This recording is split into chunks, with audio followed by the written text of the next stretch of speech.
Connectez-vous sur Illico Cash et profitez de votre banque mobile. Envoyez de l'argent à vos proches en quelques clics. Envoyez et recevez à l'international. Sélectionnez, scannez et payez. Liez vos comptes bancaires et gérez vos finances.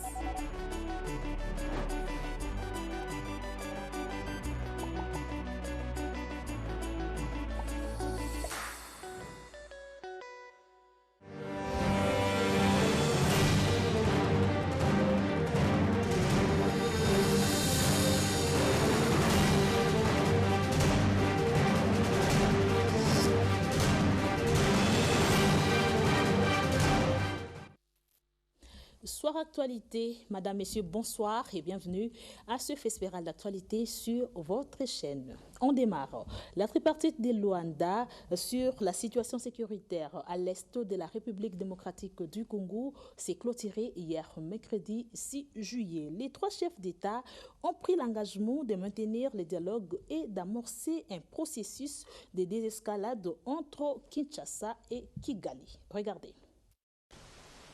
Une rencontre décisive qui devrait marquer un tournant dans le cycle infernal de violence qui meurtrit les populations de l'Est de la République démocratique du Congo. La tripartite de Luanda sur la situation sécuritaire à l'Est de la RDC s'est terminée ce mercredi soir par l'établissement d'une feuille de route sur le processus de pacification de la région Est de la RDC.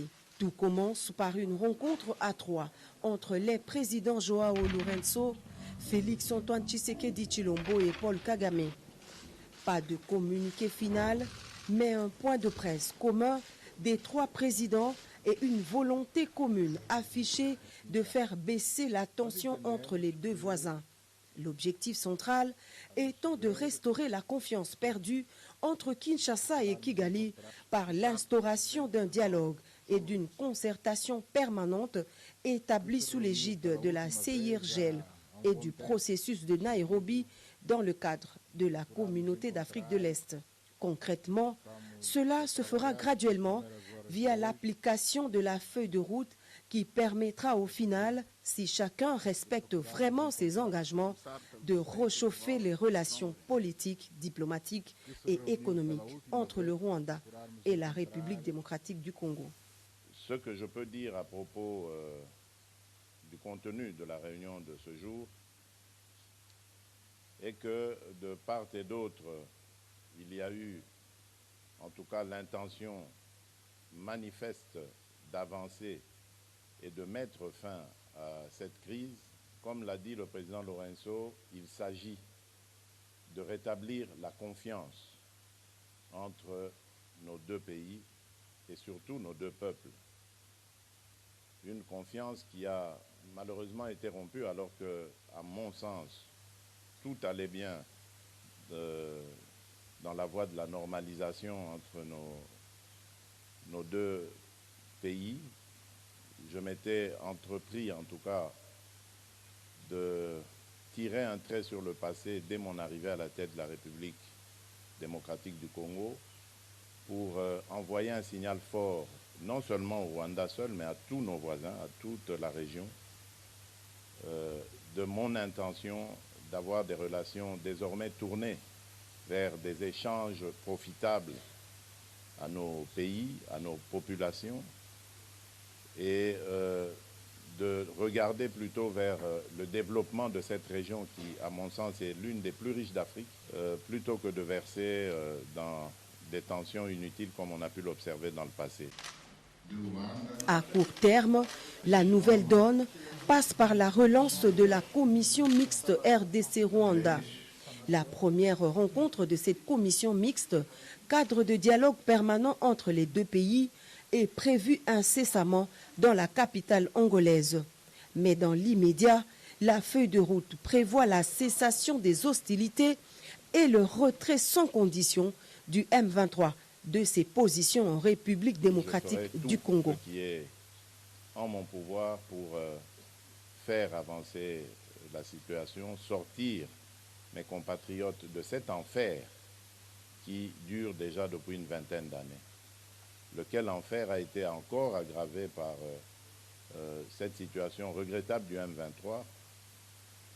Un groupe armé qui pourtant était déjà en discussion avec nous, à Nairobi, mais dont le comportement est totalement inexplicable, car je ne peux pas comprendre que des gens qui ont une revendication et dont l'interlocuteur est à disposition pour écouter leurs revendications puissent à nouveau reprendre les armes, comme pour exercer une sorte de chantage ou de pression.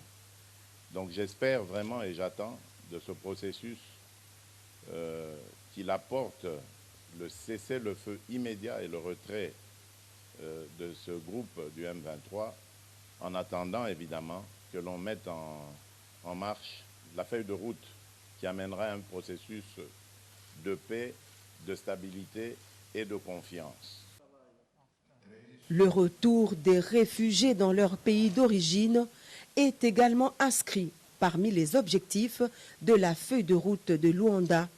Elle stipule enfin que toute exploitation des ressources naturelles dans la région doit se faire dans le strict respect de la souveraineté des États, ce qui met en exergue la ferme volonté de lutter contre le trafic illicite des ressources minières de la République démocratique du Congo au profit des pays voisins.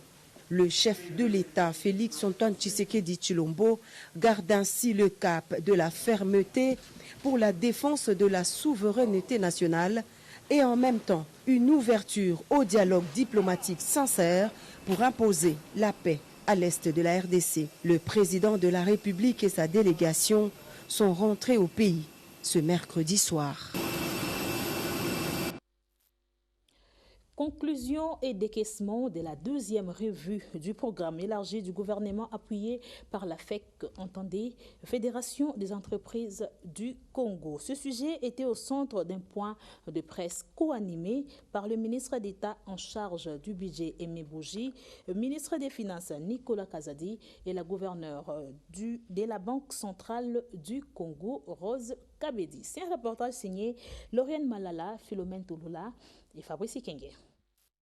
203 millions de dollars américains, c'est l'enveloppe destinée à appuyer la balance des paiements et qui pourra conforter les réserves d'échange à la Banque centrale du Congo. C'est entre autres les retombées de la deuxième revue du programme élargi du gouvernement, sujet au centre de cette conférence de presse. Il a également été évoqué un décaissement supplémentaire de 211 millions de dollars en faveur du programme de développement local de 145 territoires. À en croire l'orateur, l'exécution du budget de l'État au 30 juin 2022 est relativement satisfaisante dans un contexte de fragilité marqué au niveau international par les effets de la guerre en Ukraine et au niveau national par les effets de la guerre dans l'est du pays.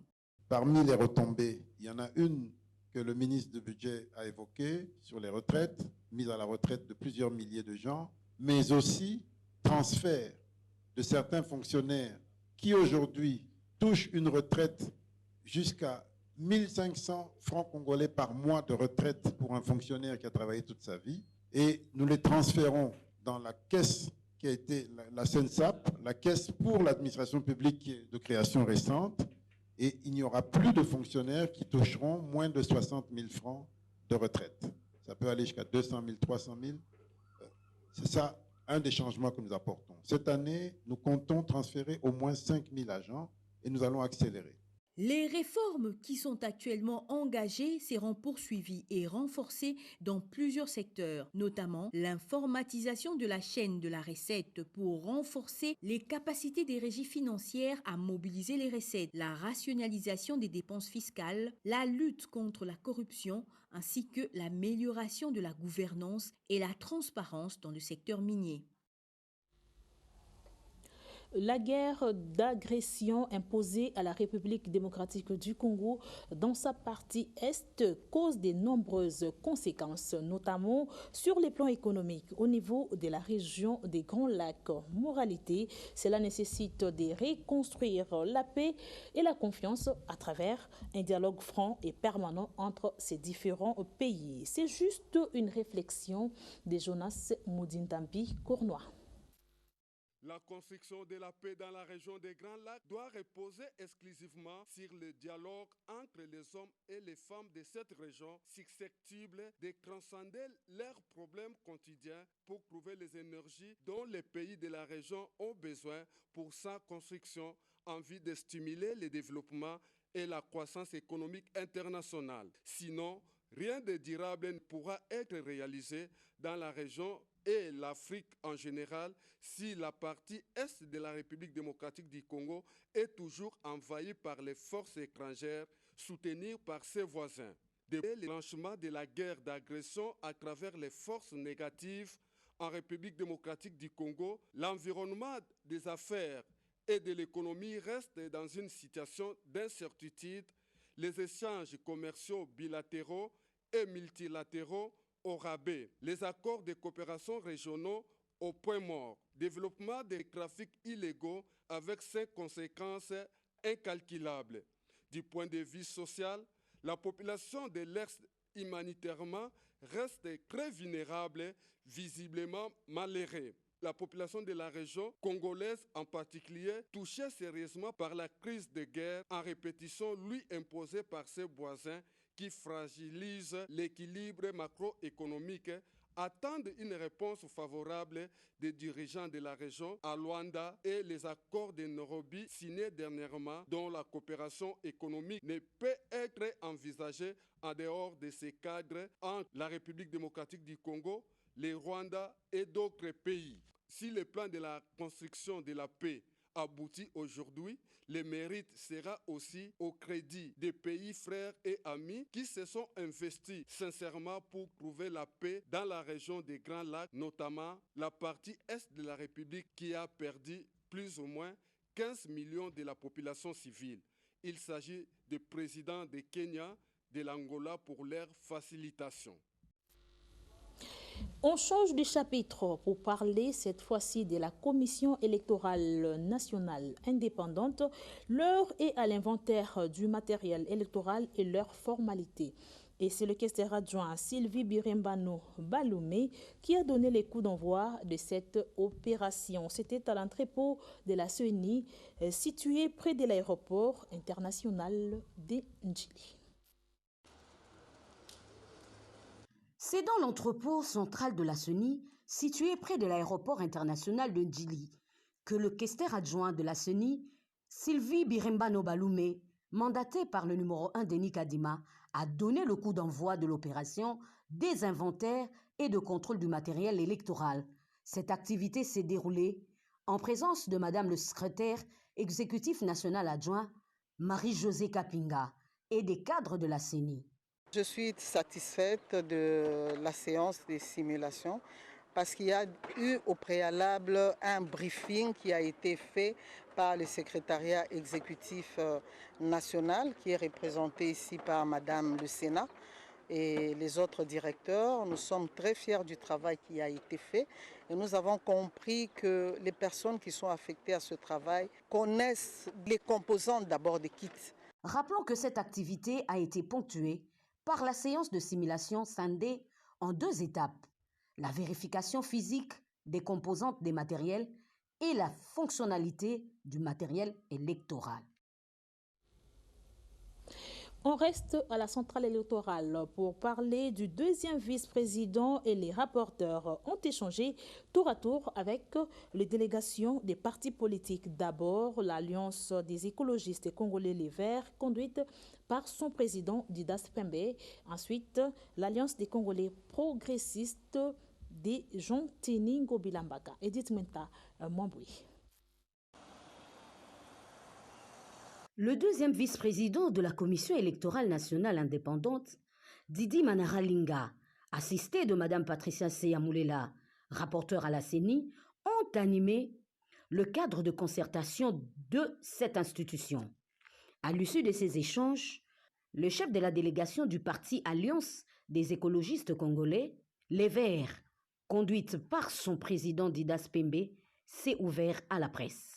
Notre démarche a été appréciée par la CENI, notamment la CENI va tout faire pour que de notre côté aussi qu'il y ait le consensus au niveau de la classe politique, puisqu'en amont, d'abord, on doit d'abord s'attendre pour que nous ayons des élections apaisées. À son tour, le parti Alliance des Congolais progressistes de Gentini Ngobilambaka a expliqué l'objet de cette entrevue. Nous sommes venus leur transmettre notre message et notre message est clair, c'est que l'ACP dit non au glissement. Nous invitons la CENI à prendre toutes les dispositions pour organiser les élections dans les délais impartis. Ça signifie que nous voulons. Retenez que ce cadre des concertations mis en place par la CENI sous le leadership du numéro 1 Denis Kadima Kazadi a pour mission d'inclure toutes les parties prenantes, notamment les partis politiques, au processus électoral en cours, pour avoir un climat apaisé et des élections libres, crédibles et transparentes dans les délais constitutionnels. Direction à l'est de la RDC, les équipes du CIRCR sont présentes dans les zones des combats en province du Nord Kivu pour différentes interventions aux victimes des conflits. Affirmation de Madame Ronchard Bénard, chef de la délégation sous-régionale CICR en République démocratique du Congo. Elle a dit ce jeudi 7 juillet à Goma.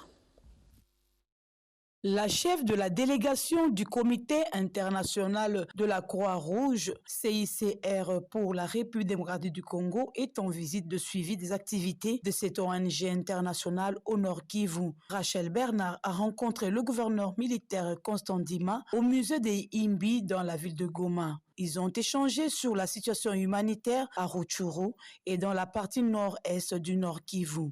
La chef de la délégation du CICR affirme que ces équipes sont sur le terrain pour un travail efficace. Depuis le début, nous sommes très engagés sur des volets médicaux, donc d'appui à des hôpitaux, à des structures de santé, notamment l'hôpital de Rwangouba, également au niveau de Rumangabo, où il y a un grand afflux actuellement de populations déplacées. Nos équipes sont aujourd'hui même en train de travailler sur la zone de Rogari, à faire de la distribution de biens de première nécessité, de nourriture, à procéder à de nouveaux enregistrements. On est également très actifs au niveau de l'eau. On a des équipes aujourd'hui même à Rutshuru qui travaillent sur l'évaluation des besoins d'adduction en eau, des équipes qui font de la protection. Donc on a en permanence, dès que la situation du conflit le permet, des équipes qui partent se déployer par la route pour travailler avec les populations, les autorités pour trouver des solutions aux urgences. Le numéro du CIC en RDC a félicité la collaboration entre son ONG et la République démocratique du Congo, vu le besoin humanitaire dans cette partie du Nord Kivu. Retour à Kinshasa. Déclaration au soutien du chef de l'État dans sa démarche pour le maintien de la paix à l'est de la République démocratique du Congo. C'est le message essentiel du parti politique Union des démocrates patriotes, UDP en sigle, parti cher, Ampongo Walelu Wilson. Écoutez le secrétaire général de l'UDP, Jean-Raymond Posso. Chers compatriotes, de par la mission que l'UDP a de défenseur des limites et acquis de la République démocratique du Congo, observant l'entropie des chantages de manœuvres dilatoires peaufinés par l'État fantoche du Rwanda en procédant par une guerre d'usure avec une machine infernale de morts afin de détourner l'attention du chef de l'État pour la refondation structurelle et organisationnelle de l'État congolais. De ce qui précède, réitérons notre soutien indéfectible aux actions du chef de l'État et lui demandons d'être serein, calme dans son mental, afin d'atteindre le point et objectif de son mandat. Sollicitons l'apport associatif de tous les Congolais afin de booster dehors l'ennemi du territoire national, conformément à l'unisson des efforts pour l'indépendance nationale du Congo. De ce qui s'ensuit, demandons au chef de l'État de se servir de la communauté internationale pour pointer du doigt les ennemis qui accompagnent les Rwandais afin de nous empêcher, de nous éviter cette guerre improvisée, inutile, qui fait des victimes qui sont parfois inconscients et innocents. Parlons santé dans ce journal. Remise des diplômes aux médecins formés en drépanocytose. C'est la première dame de la République démocratique du Congo, Denise Nyakero Tshisekedi, qui a procédé à cette remise. La cérémonie s'est déroulée mardi dernier à l'université de Kinshasa en présence de nombreuses autorités du pays. C'est un reportage de Merveille Bilonda et Judith Mambabois. Au total, 121 médecins formés en drépanocytose ont reçu des diplômes sanctionnant la fin de cette formation. Ils ont tous été récompensés par la distinguée première dame Denise Nyakero Tshisekedi lors d'une cérémonie organisée dans la salle de promotion de l'université de Kinshasa. Je souhaiterais que nous soyons tous ambassadeurs de la lutte et que nous puissions contribuer à la sensibilisation de nos proches qui sont en grande majorité ignorants de cette maladie. C'est donc un appel citoyen que je lance à chacun d'entre vous pour faire de cette pathologie, la drépanocytose, un vieux souvenir dans ce pays. Et pour cela, il faut travailler sans relâche pour réaliser ce noble objectif. Quelques lauréats émus de cette initiative ont livré leurs impressions. On a pris du temps et alors ça s'est vraiment bien passé parce que le prof était là pour nous. Et merci. Nous avons tous compris que la lutte contre la drépanocytose n'est pas l'affaire d'une seule personne. Ça demande l'implication de toute la communauté, de tous les acteurs, raison pour laquelle nous avons jugé bon de venir participer à cette grande formation continue. Hier, on était apprenants et aujourd'hui, nous sommes fiers d'être lauréats et diplômés. Notons que cette formation s'inscrit dans le cadre des actions menées par la Fondation Denise Nyakero Tshisekedi en collaboration avec la KU Leuven, l'Université libre de Bruxelles et l'Université de Paris-Est Créteil, qui ont fait de la lutte contre la drépanocytose leur cheval de bataille. Le ciel est clair entre Kinshasa et Conakry. En témoigne la signature d'une convention des financements et des coopérations internationales en santé et développement. Le ministre de la Santé publique, Jean-Jacques Mbungani, a officiellement lancé ses projets. Cadre choisi, Institut national de recherche biomédicale. Nous sommes là dans la commune de la Gombe. Chacun Mouesnal. La Guinée et la République démocratique du Congo sont deux pays fortement affectés par des maladies à potentiel épidémique. En effet, de plusieurs initiatives, une seule santé ou One Health dans ces pays, il n'existe actuellement pas une approche systémique One Health qui soit réellement opérationnelle. L'innovation que nous apportons ici, c'est de pouvoir créer une synergie des actions One Health existantes dans notre pays, et aussi amener ces actions jusqu'au niveau décentralisé, c'est-à-dire au niveau des zones de santé et au niveau de la commune. Ce projet est venu justement pour voir dans quelle mesure, à travers une méthodologie assez particulière, on peut décentraliser cette approche et surtout la rendre opérationnelle. Et le projet a officiellement été lancé par le ministre de la Santé publique. Notre pays, à l'instar d'autres, porte un lourd fardeau. Des maladies émergentes et réémergentes affectant sérieusement la santé de nos concitoyens et la vie de toute notre communauté. La plupart de ces maladies émergentes et réémergentes sont fortement associées aux multiples contacts étroits entre les humains, les animaux et l'environnement, avec un potentiel épidémique très élevé. À titre illustratif, les épidémies de la maladie à virus Ebola qui ont sévi en République démocratique du Congo ou en République de Guinée constituent un exemple très éloquent. Ici est de noter que des formations One Health pour le renforcement de la réponse interdisciplinaire aux épidémies seront réalisées auprès des communautés le plus à haut risque dans des sites sentinelles présélectionnés à chaque pays. Les lampions se sont éteints sur les séminaires de prière organisés par l'église centre chrétien Emmaüs. Tout a tourné autour du thème « Toute malédiction sans cause n'a point d'effet ». Finalité, renforcer les capacités spirituelles des chrétiens face à la malédiction. C'est un reportage de Bienvenue Kaïba. Les chrétiens membres de cette église, mais aussi des invités, ont suivi durant 7 jours des enseignements, de prières intenses et de délivrances. Au cours de ces séances de prière, l'oratrice principale a interpellé l'assistance sur la foi qui constitue un pilier très important pour tout chrétien. Signalons que cette église compte nourrir le peuple de Dieu sur d'autres thèmes importants, c'est en vue de leur affermissement. Prenons ce communiqué officiel. Le ministère de l'économie nationale informe le public de la signature ce mercredi 6 juillet 2022 des arrêtés ministériels portant fixation de prix des produits pétroliers dans toutes les zones d'approvisionnement du pays, ouest, est et sud, applicables à partir du vendredi 8 juillet de l'année en cours. À cet effet, les prix des carburants à la pompe sont fixés de la manière suivante.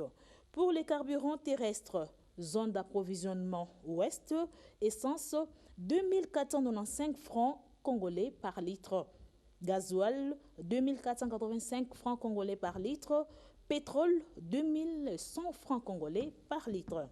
Zone nord, essence 3100 francs congolais par litre. Gazole 3050 francs congolais par litre. Pétrole 2600 francs congolais par litre.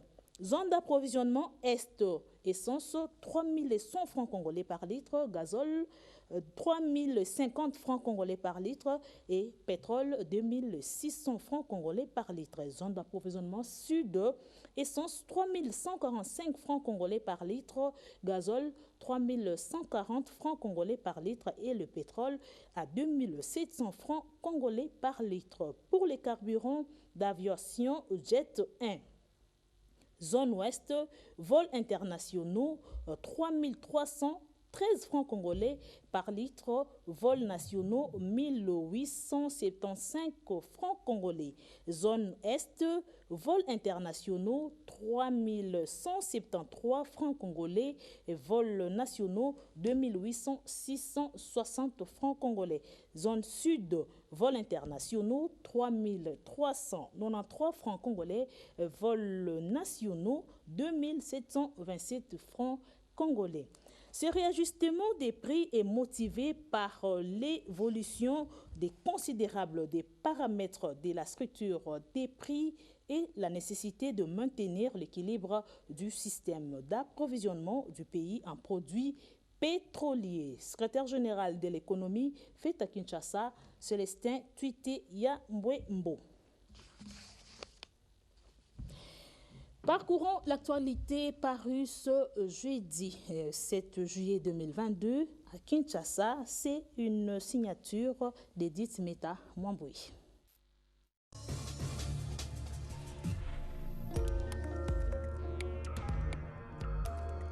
Mesdames, Messieurs, bienvenue à ce kiosque à journaux paru ce matin à Kinshasa.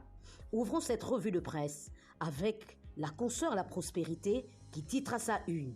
Après la tripartite de Luanda, Alain Lubamba appelle à la prudence jusqu'au retrait effectif des troupes rwandaises du sol congolais. Selon le journal, tout en saluant les conclusions de la tripartite de Luanda ce mercredi 6 juillet, le peuple congolais doit cependant rester prudent et n'est pas tomber tôt dans l'euphorie. La vigilance doit augmenter jusqu'au retrait effectif des troupes rwandaises du sol congolais. La mobilisation de toutes les couches sociopolitiques doit se poursuivre, sinon s'intensifier. Tout accord international repose sur le postulat qu'il sera appliqué de bonne foi par toutes les parties. L'opinion internationale sait que le cessez-le-feu ne peut être décrété que par les belligérants. Mais ici, par les conclusions, la tripartite de Luanda en Angola, le Rwanda a dévoilé devant la face du monde qu'il est le vrai auteur de l'agression de la République démocratique du Congo. Dans le même registre, le tabloïd de poursuivre, dans sa tribune, tripartite de Luanda, triomphe diplomatique de Félix Tshisekedi. La messe tant attendue vient d'être dite à Luanda. Les lampions de la tripartite Lorenzo Kagame Tshisekedi, tenu ce mercredi 6 juillet 2022, dans la capitale angolaise se sont éteints à la grande satisfaction du peuple congolais. Cette rencontre présentée comme celle de tous les dangers a opté pour la désescalade. Autrement dit, le président Tshisekedi et le président Kagame ont choisi la voie diplomatique pour la résolution de cette nouvelle crise. Ils ont fumé ensemble le calumet de la paix, comme dirait l'autre. Au regard de la feuille de route adoptée à Luanda, c'est l'option diplomatique qui l'a emporté. Le président Tshisekedi devra s'estimer ainsi heureux pour avoir imposé une solution diplomatique en lieu et place de l'opinion militaire. Poursuivons cette balade avec le bulletin de l'Agence congolaise de presse qui mentionne dans sa page intérieure: agression de la République démocratique du Congo, le Kenya rassure de son soutien au processus de paix de Nairobi. On clôt cette revue de presse avec le confrère Le Journal qui s'exclame dans son ventre: 62 ans après l'indépendance, l'État en République démocratique du Congo, une chimère. Selon le tabloïd, l'État est un instrument de la nation pour protéger les territoires contre les ennemis extérieurs à travers son armée et sa police, servir et assister la population sur le plan social en lui dotant des facilités pouvant rendre sa vie agréable par des logements décents, l'accès aux soins de santé et à l'éducation, sans oublier la sécurisation des personnes et de leurs biens. C'est tout pour cette revue de presse. Au revoir.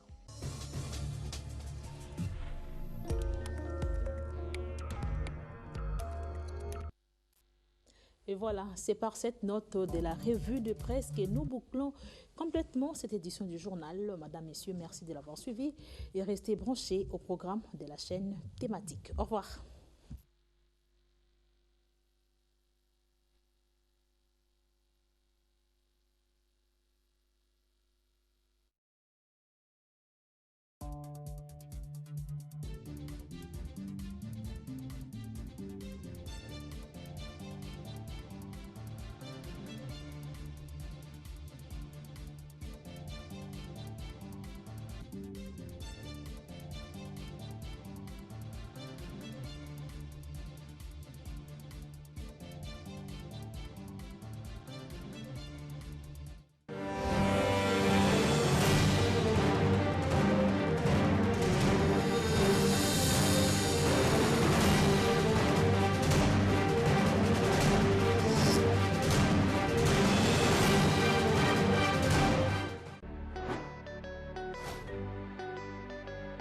Connectez-vous sur Illico Cash